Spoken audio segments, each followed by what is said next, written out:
Müasir insan fikri çox dağınıqdır. Özünü ifadəyə çox da can atmır və yaxud da ki, yersiz can atır. Söz insanın həyatına necə toxunuş edə bilir? Azərbaycan şairlər adətən güldən, bülbüldən şeir yazırlar.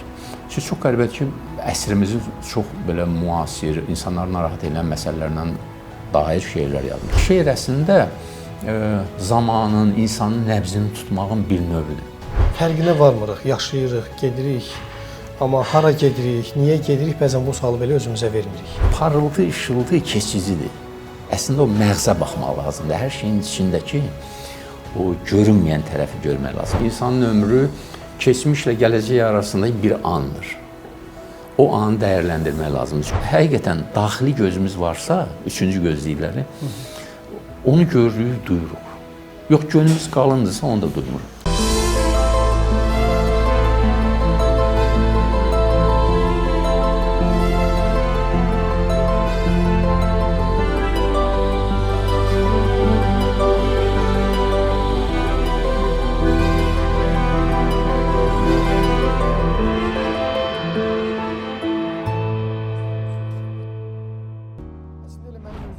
Maraqlı olar ki, yəni çox nadir hallarda olur ki, yəni bir fərqli peşə sahibi, amma eyni zamanda bir ədəbiyyat adamıdır.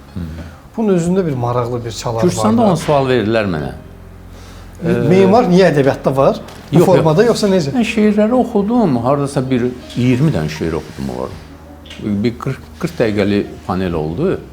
Deməli, orada hər şeiri oxuyandan sonra çox qəribədir, mən heç gözləmirəm. Azərbaycanda çünki biz şeir oxumuruq, demək olar ki.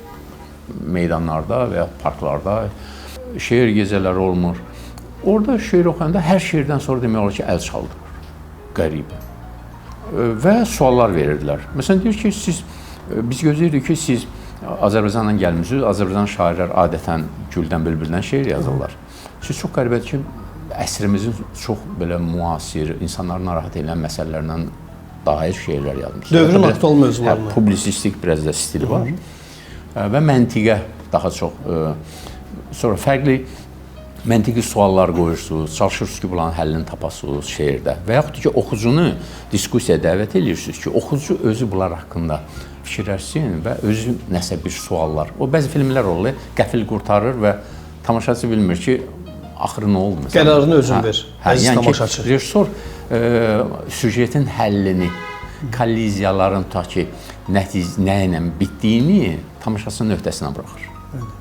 O zaman o dediyiniz kimi də əgər müasir dövrdə... Orada hətta bir nəfər dedi ki, əlin qaldırıb sual verdi, dedi ki, şeirlərinizdən hiss olunur ki, siz memarsınız. Çünki deyir, şeirlərinizdə qəribə bir konstruktiv qurmalar var. Dialoq şəklində və yaxud nə üzrə. Və bizdə də deyir, bir nəfər memar var, o da şairdir. Təxminən sizin şeirlərlə onun arasında mən deyir, paralellər yaratdım beynimdə. Adam özü dramaturq idi, tanınmış dramaturqdur, Gürcü. Bizdə şair olan həkimlər də var. Görəsən onların şeirlərində özün biruzə verir, yoxsa yox? Məsələn, Tofiq Nurəli var, şair, həkimdir. 70 yaşı oldu, 3-4 il qabaq.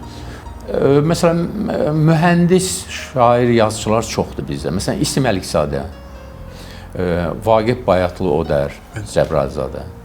Azərbəy, dediyiniz kimi şeirlərinizdə müasir dövrün, yəni bugünün insanın gördüyü mənzərələrə, mövzulara toxunursunuzsa, demək ki, bugün baş verən hər bir hadisə sizin üçün bir mövzudur. Bəli. Məsələn, dünyada gedən müharibələr, haqsız, ədalətsiz müharibələr və yaxud hər an adicə bir insanın həyatda qarşılaşdığı haqsızlıq çox asanlıqla bir şeir mövzusu ola bilər. Yəni, şeir əslində zamanın, insanın nəbzini tutmağın bir növüdür. Orada hətta, məsələn, qafiyələr olmaya da bilər.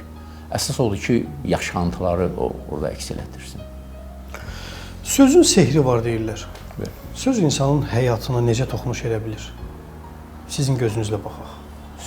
Söz əslində bir alətdir, amma ki, o alət də ustanın əlindədirsə alətdir. Məsələn, bilməm, fikir vermişsiniz ya yox, məşhur ustalar nisbətən, tutaq ki, məhəllə ustası və yaxud hansı sexdə işləyən usta çox vaxt xam adama, yəni o işi bacarmayan bir adama öz alətini vermir. Çünki alət olsun çörək ağacıdır. Hətta bilməm fikir vermisiniz ya yox. Alətə xalq dilində el arasında dilək deyirlər. Dilək.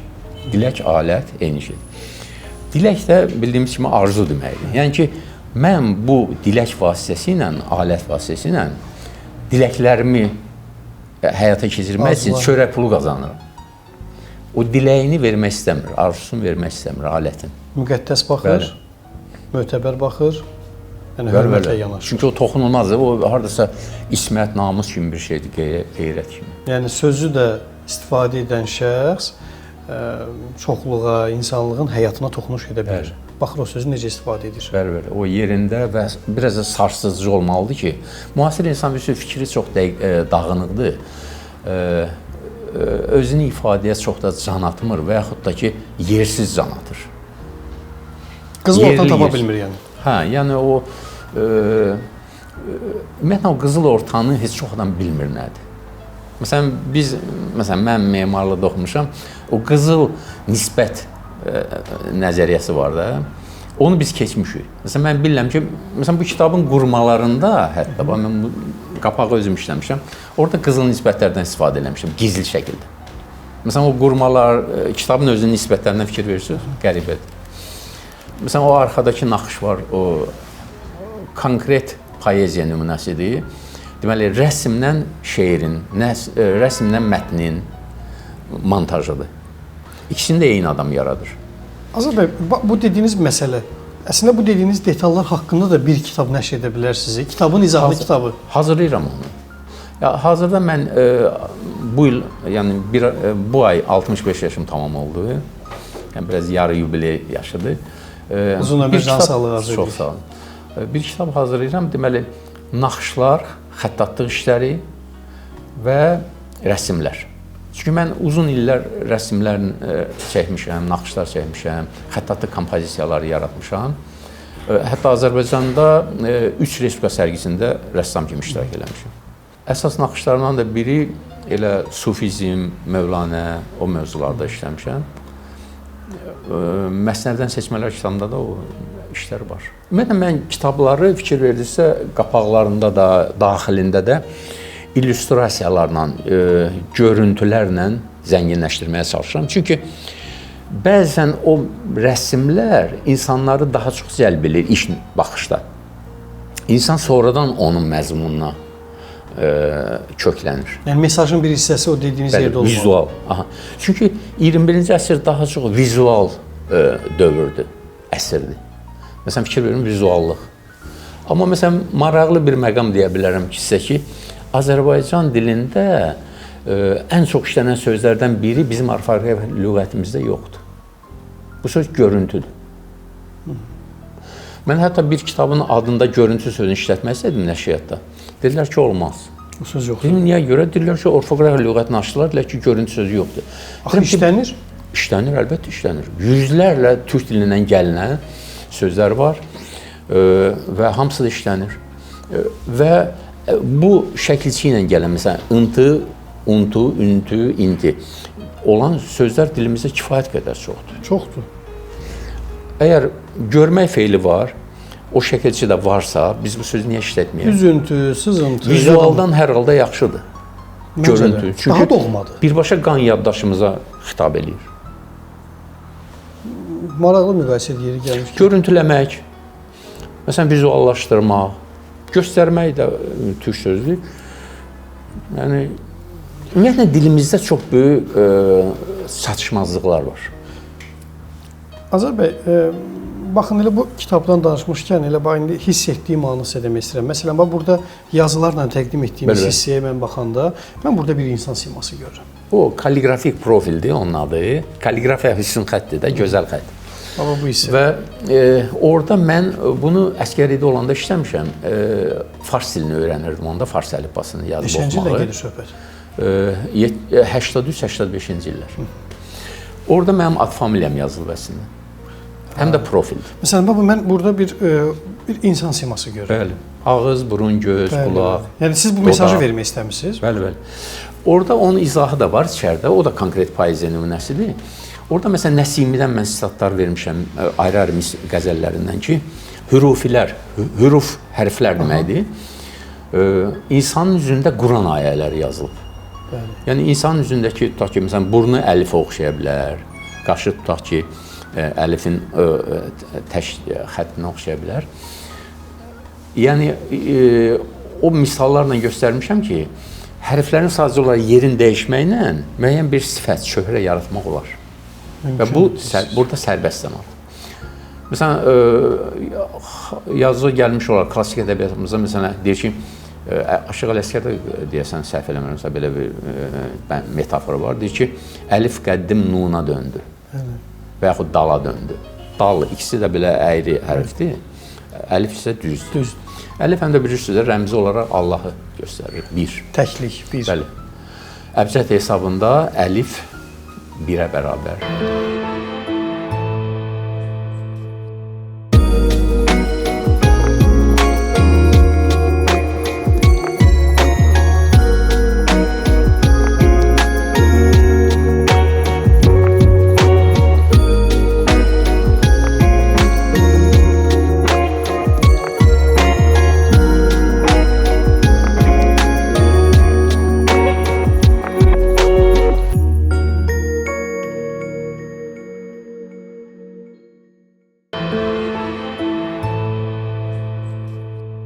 Maraqlı məqamları qeyd eləmişsiniz kitabınızda. Təbii ki, şeirləriniz bir istiqamət, amma eyni zamanda sizin tərcümələriniz də var ki, məsələn, baxın, hazırda bu kitaba baxıram və mündəricatına baxanda çox dəyərli dahi şəxslərdən, müqəddəslərdən tərcümələrə toxunursunuz və çox dərin qatlara varırsınız. Və o dərinliyə varmaq və birdən-birə müasirliyə qayıtmaq ki, bir qədər əvvəl şeirlərinizdə də siz o məqamı qeyd elədiniz. Yəni, bu iki istiqamət, iki fərqlilik, iki dünya mı deyim, bunların arasında var-gəl etmək, getmək, gəlmək çətin deyilmi? Yox, necə bacarırsınız bunu yəni? Mənim üçün bu ilahi və müqəddəs və yaxud da kisəyli bir şey kimi gəlir. Əslində o çox sadə bir bənzətmə var. Deyirlər ki, insanın ömrü keçmişlə gələcək arasında bir andır. O anı dəyərləndirmək lazımdır. Çünki bizim nə keçmişi dəyərləndirmə imkanımız var, nə gələcəyi. Hətta sözlərin özündən də bu mənalar duyulur. Məsələn, sufilər deyirlər ki, keçmiş keçmişdir, adından da bilinir. Gələcək nə vaxtsa gələcəkdir. Ya gələ də bilər, gəlməyə də bilər. Ona görə deyir, sən indiyə köklən və indini yaşa. Çünki sadəcə indi sənin ixtiyarındadır. Hətta o ixtiyar da səndən ala bilərlər. Məsələn, səni həbsə ata bilərlər. Qürbətə düşə bilərsən, dəyərləndirməyə bilərsən onu. Xəstələnə bilərsən, istədiyin kimi yaşaya bilməzsən. Yusif kimi quyuya da düşə bilərsən. Bəli. Sonra quyudan çıxıb vəzir də ola bilərsən. Yəni həyatdır. Bu insanı vəzir də eləyə bilər, rəzil də eləyə bilər. İnsan yəni öz simasını ilk növbədə qorumalıdır və bacardıqca, nə bilim, o içindəki Allahdan aldığı işıq ki var, o bir zərrə. Onu bacardıqca ulduza, günəşə, kiçik miqyasda çevirə bilməyi bacarmalıdır. Nur saçmağı da bacarmaq lazım. Evet, işıq saçmalıdır ətrafına ən azından. O Konfusiyin məşhur sözü var, deyir ki, zülmətlə mübarizə eləmək bəlkə də imkansızdır. Ən azından onu dağıtmaq üçün hərəmiz bir kibrit yandırmalıyıq.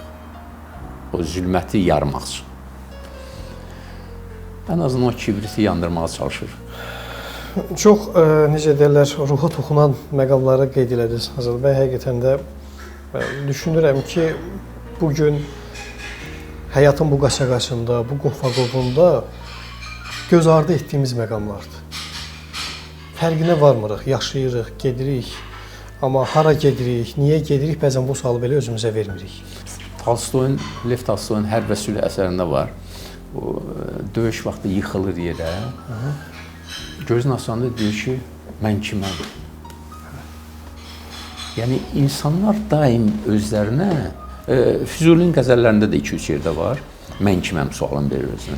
Yəni, insanlar həyatı boyu müxtəlif situasiyalarda, xoşbəxt anlarda da, bədbəxt anlarda da, sıxıntılı dövrlərdən də özlərinə bu sualı verməli. Mən kiməm, hara gedirəm? Hardan gəlib, hara gedirəm? Yəni burası çox önəmli suallardır. Çünki o suallara cavablar axtaranda insan hardan gəlib hara getdiyini dair özünə bir hesabat verir. Bu situasiyada mən kiməm, əvvəl kim idim, nəyə doğru gedirəm və kim olacam? Adətən karyera planlamasında bütün bu məsələləri qoyulur. Bizə qeyd edirlər, deyirlər, amma həyatı yaşamaq mənasında Amma daha çox maddi kontekstdə qoyurlar bunu. Mənəvi udundurulur çox. Bayaq məsələn bu dediyimiz anı yaşamaq məsələsi. Hazırda müasir dövrün fərdi inkişaf kitablarında da bu bizə aşılanır ki, anını yaşa, anını yaşa. Amma biz bir balaca araşdıranda baxırıq ki, bizim əsrlər əvvəl, min illiklər əvvəl həmin o dahilərin, müqəddəslərin bizə demək istədiyi mesaj da budur. Bu anını yaşa. Bəli. Sən bu andasan. Anı dəyərləndir. Bəli, növbəti anda varsan, yoxsan bu bilinmir. Dünən də qaldı dünəndə. Amma biz müəyyən mənada öz keçmişimizdən gələn bu mesajları unuduruq. Amma dövrün bizə fərdi inkişaf kitablarında yaşam koçlarının təqdim etdiyi o mesajları dəyərli hesab edirik və tanış olmadığımız üçün keçmişdə biz onu yeni hesab edirik. Bəli. Və müəyyən mənada mayak hesab edirik, bir yol hesab edirik. Hərçəndə ki, bu bizim hardasa bir genetik kodumuzda da var, babalarımızda, qan nənələrimizdə. yaddaşımızda var, klassik ədəbiyyatımızda, fəlsəfəmizdə var, memarlığımızda var. Yaxşı, bəs anı yaşaya bildirikmi? Nə müşahidə edirsiniz? Çox qısa, fraqmentar şəkildə yaşaya bilir. Baxır kim? Məsələn, maddiyyata daha çox köklənən adam aydın məsələ ki, onu yaşamır. Ona elə gəlir ki, mütləq ki, ən ləzzətli yeməkləri, təamları dadmaq, ən dəbdə olan ölkələrə getmək, ən dəbdə olan markalardan geyimlər əyninə taxmaq. Ən bahalı restoranlara getmək, ən bahalı avtomobilləri sürmək. Hətta orada şəkillərini çəkib paylaşmaq anında. Güya o anı dəyərləndirməkdir. Əslində o an o deyil. Nədir o zaman? Zaman ümumiyyətlə insanın uydurduğu, özündən uydurduğu şərti bir məfhumdur. Zaman ümumiyyətlə tərifi yoxdur. Zaman çünki zamanın kölgəsi yoxdur, izi yoxdur, rəsmi yoxdur. Məsələn, mən ona aid bir burada əl işim var. Əslində o zamanı aşmağın, zamanın fövqünə çıxmağın bir nümunəsidir. O da konkret poeziyadır. Azərbaycan ədəbiyyatında ümumiyyətlə konkret poeziya anlayışı yoxdur. Mən gətirmişəm ilk dəfə. Bu işdir. Bunu mən Gürcüstanda da çıxış eləyəndə göstərdim. Bəli, İnyan deməli bu simvolunu götürmüşəm. O bilirsiniz, qapalı dairənin içindədir. 2 dənə butadır. Butalardan qaranın içində ağ nöqtə var, ağın içində qara nöqtə var. Yəni pisin də yaxşı bir nəyisə var, mən anladığım nə? Yəni onlar qarşılıqlı bir-birinə çevrilə bilərlər. Və mən buna deməli aşağıda bir rübai yazmışam və bu spiralı qapalı dairədən çıxartmışam. Spiral şəklində belə fırlatmışam. Olur? Mən də baxım. Harda qara xətt dayanırsa, ağ da dayanır. Bəli. Bu hardasa bir 4000 il qabağın simvoludur. Yəni 4000 ildən sonra mənə qismət olub ki, onu restavrasiya, biraz islahata uğratmışam. Yəni onun anlamını biraz artırmışam ki, xeyir harda dayanırsa, şər də orada dayanır. İcazə versəz rübayını oxuyardım. Bəli, buyurun. Ağda bir qara xal, qarada ağ nur. Xeyirdə şər, şərdə xeyir uyuyur. Bir addım şər atır, bir addım xeyir. Dünya tarazlığın belə qoruyur. Belə çox qəribə ki, o Yahu kitabı da, mən orada sufizm, Dao, Zen pritçalarını toplamışam. Biraz müasir pritçalar da var. Orada çox belə üstü örtülü şəkildə elə pritçalar seçmişəm ki, onlar həm sufizm üçün xarakterikdir, həm Dao fəlsəfəsi üçün, həm də Zen üçün. Dao daha çox Çin fəlsəfəsi alır, dini fəlsəfədir. Zen Yaponlara məxsusdur və sufizmdə bildiyimiz kimi İslam şəriəti. Azad bəy, baxın, fəlsəfə deyəndə bugün elm camiəsində, elm dünyasında bir qərbi üst tutma var. Qərb fəlsəfəsini bir xüsusi bir elm kimi təqdim edirlər. Amma məsələnin dərin qatlarına varanda baxırsan ki, fəlsəfə ilə şərq elə bir-birinə bərabərdir. Fəlsəfənin müəyyən mənada kökü elə gedib şərqə çıxmırmı? Amma niyə görəsə dünya fəlsəfəni ya antik Yunandan və yaxud da ki Romadan və yaxud da ki daha sonra Almaniyadan, Avropa ölkələrindən tanıyır, əks etmək kimi qəbul edir. Amma əslində bunun kökü şərqə getmirmi? Dediyiniz ölkələrə Çin olsun, Yaponiyası olsun, müsəlman şərqi olsun. Nə baş verib ki, dünya fərqli formada tanıyır və görür? Əslində fəlsəfənin və hətta insanlıq tarixindəki intibahın ilk variantı şərqdə baş verir. Məsələn, əgər Avropa intibahı 13-16-cı əsrlərdə yaşanıbsa, şərqdə 9, 12, 14-cü əsrlərdə, yəni neçə əsr öncə baş verir. Məsələn, müsəlman alimləri var ki, onların ixtiralarını ta ki Kopernik, Galilei və başqaları 500 il, 600 il, hətta bəzən 800 il sonra Avropa elminə gətiriblər. Məsələn, uzun illər Calinus deyirlər ərəb dilində. Galen, Avropada Galen deyirlər.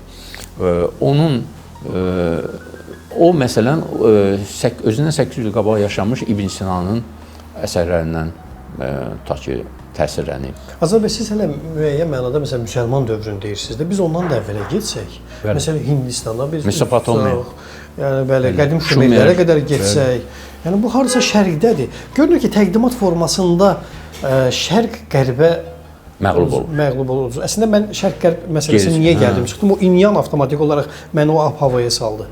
Orada da bir öz-özlüyümdən müqayisə apardım. O Kiplingin Nobel mükafatı laureatı, ingilis yazısı, onun bir söz vardı ki, şərq şərqdir, qərb qərbdir. Bunlar da bir araya gələn deyil, bir araya bir məxrəci gətirmək də lazım deyil. Necə varsa elə saxlamaq lazımdır. Çünki hərəsinin özünə məxsus özəllikləri, gözəllikləri var. Elə baxın, elə o inyan kimidir. Bəli. Qaranın içində bir ağ nöqtə var. İkisi də bir-birindən nələrsə götürür. Məsələn, o siz fəlsəfə məsələsinə toxundunuz Avropada. Məsələn, çox adam bilmir ki, Avropa o Yunan, qədim Yunan ədəbiyyatına, fəlsəfəsinə aid əsərlər vaxtilə ərəb dilinə çevrilib, dediyim o intibah dövründə. Ərəstunlar, Əflatunlar, sonra təzədən Avropa dillərinə çevriliblər. İtmişdi çünki antik bəli. O xüsusən də Misirdə, İskəndəriyyə, kitabxanası. Ona görə də yəni Kipling demişəm, bunları ayırmağa ehtiyac yoxdur. Bunlar bir-birini tamamlayırlar eynilə o inyan dairəsi kimi. Sadəcə təqdimat forması mənim bir balaca diqqətimi çəkdi də, yəni filosofiyadır, şərqlər ümumiyyətlə sufizmdə də var, o Dao Zendə də var. Yəni şəxs özünü qabartmağı sevmir. Baxırıq ki, əslində bizim bu coğrafiyamızda, bizim ölkəmizdə nə qədər mücəffərlər olub, almazlar olub, müqəddəslər olub. Amma biz o tariximizdən xeyli qopmuşuq. Bayaq o dediyimiz kimi, o keçmişimizdən qopmuşuq. Bu qopuqluq müasir dövrün təsirləridir. Yoxsa bunun başqa bir təsiri də var, səbəbi də var. Siz bunları deyəndə yaddaşımda bir xatirə canlandı. 1980-ci ildə mən Memarlıq Fakültəsində oxuyurdum. Yay praktikası olaraq harasa 30-40 günlük Moskvaya getməli idi. Hər il Moskvaya gedirdi uşaqlar. Həmən il yay olimpiyadası keçirildi Moskvada, həmən aylarda. Və müəllimimiz bizə dedi ki, gəlin sizi daha maraqlı bir yerə aparım, şərqin göbəyinə, mərkəzinə. Və biz Səmərqənd şəhərində, Teymurləyin paytaxtı olub. Orada harca 30-40 gün ərzində o abidələri araşdırdı, öyrəndi, onların rəsmlərini çəkdik. Və bir gün müəllimimiz ərəb fars dilini bilirdi, oxuya bilirdi o yazıları. Orada bütün naxışlar yazıdır əslində. Bir gün bir məscidin portalında dayananda, portalı girişdəki tağıl konstruksiya edilir və dedi ki, bunu Təbrizli memar Əli tikib. Biz də baxdıq, naxışdan, yazdan heç anlamırıq. Yəni, biz onda başa düşdük ki, biz memarlarla, o memar Əli, tutaq ki, 600-700 il yaşamış soydaşımız arasında heç bir bağ qalmayıb. 6 əsr keçib və halbuki inqilaba qədər, inqilabdan sonra da elə bir müddət biz ərəb əlifbası ilə yazıb oxuyurduq. və yaxud güneydəki 30-40 milyon soydaşlarımız o əlifbi ilə yazıb oxuyurlar. Yəni, mən onda belə bir mənəvi sarsıntı keçirdim ki, mən öz gücümlə, imkanlarımla bu əlifbanı öyrənim. Çünki özümə borc bildim. Məsələn, sonra bizim Şirvan şəhərində, dağın başında, Mişoda deyirlər, orada məsələn, məzarlığı var. Harasa mən orada memar işləyəndə araşdırmışdım rəqəmlərlə, yazıları oxumağa çalışmışdım. 1835-ci ilin məzarları var. Məsələn, 2 metr hündürlüyündə. Onlara məsələn, baxanda mən istər-istəməz Gültəkin, Orxon Yenisey abilərini xatırlayırdım. Onlarda da belə üzü aşağı yazılmışlar, şeylər, yəni vertikal. Yeri gəlmişkən şərqdən və qərbdən danışdıq Azad bəy. Bir çox hallarda qərb son illərin bu tendensiyasıdır. Kofiyə üstünlük verir. Amma şərqin özündə də bir çay mədəniyyəti var. Ona görə elə bu yerdə istərdim ki, bir çaydan bir qutum içəsiniz. Daha sonra söhbətimizə davam edək. Sağ olun.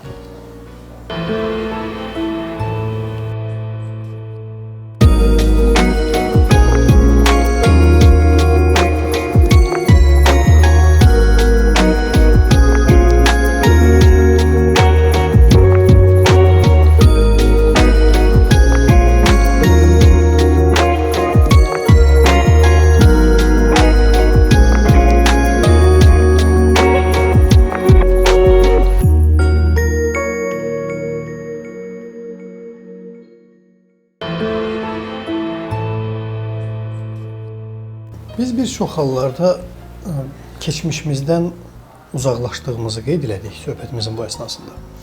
Amma bugünün insanı eyni zamanda kitabdan uzaqlaşıb. Bunun fəsadlarını necə yaşayırıq? Bilirsiniz, çox vaxt deyirlər ki, güya internet, mobil telefon, müxtəlif gadjetlər, insanları planşet filan, insanları kitablardan uzaqlaşdırır. Amma məsələ burasındadır ki, onların içində kitabxanalar var, kitablar var. Məsələn, PDF formatında, EPUB variantında oxumaq olur və kifayət qədər geniş kitabxanalar var. Məsələn, mən bir neçə dildə kitablar oxuyuram və izləyirəm. Öz bilgisayarımda saxlayıram onları, vaxtaşırı onlara qayıdıram. Yəni, evdə hətta kitabxanam kifayət qədər böyükdür. Buna baxmayaraq, ondan bir 10 qat bəlkə çox kitabımda bilgisayardadır. Görünməz kitabxanalar. Bəli. Yəni, istənilən imkanlardan yararlanaraq öz sevdiyi hədəfə, məqsədə çatmağa çalışır. Məsələn, Məhəmməd Peyğəmbərin belə bir sözü var, deyir ki, elm içində də olsa, gedib onu öyrənin. Elm İslamın itmiş xəzinəsidir. Elm hətta Çində də olsa, onu gedib öyrənin. O dövr üçün Çinə getmək də çox böyük bir məsafəni qət etməkdir. Bu indiki kimi deyil. Yəni, o incini biz hər an, hər yerdə tapa bilərik. Kitabların səhifələri arasında, məsələn, hansısa bir müdrik insanla söhbətimiz əsnasında, adi, məsələn, hətta məsələn, heyvanların davranışlarında da müəyyən fəlsəfi, müdrik nələrsə görmək olur. İbrətamiz çox şey görmək olur. Ki, məsələn, bəzən insanlar o situasiyanı bizə, o heyvanlar, quşlar, pişiklər, itlər kimi, balıqlar hətta çatdıra bilməzlər. Çünki onların mesaj ötürmək niyyəti yoxdur. İnsan daha çox ağılla bunu eləyir. Amma onların da ağlı var, əslində, ruhu var. Sadəcə olaraq, onlar bunu məqsəd yönlü şəkildə eləmirlər. Onlar bunu yaşayırlar. Bəli, yaşayır. Və biz də əgər həqiqətən daxili gözümüz varsa, üçüncü göz deyirlər, onu görürük, duyuruq. Yox, gönlümüz qalındırsa, onu da duymuruq. Bəzən deyirlər də insanlara sözü deməkdən çox, xüsusən uşaqları bunu deyirlər, deməkdən çox göstərmək lazımdır. Çünki uşaqlar böyüklərin davranışlarından götürürlər.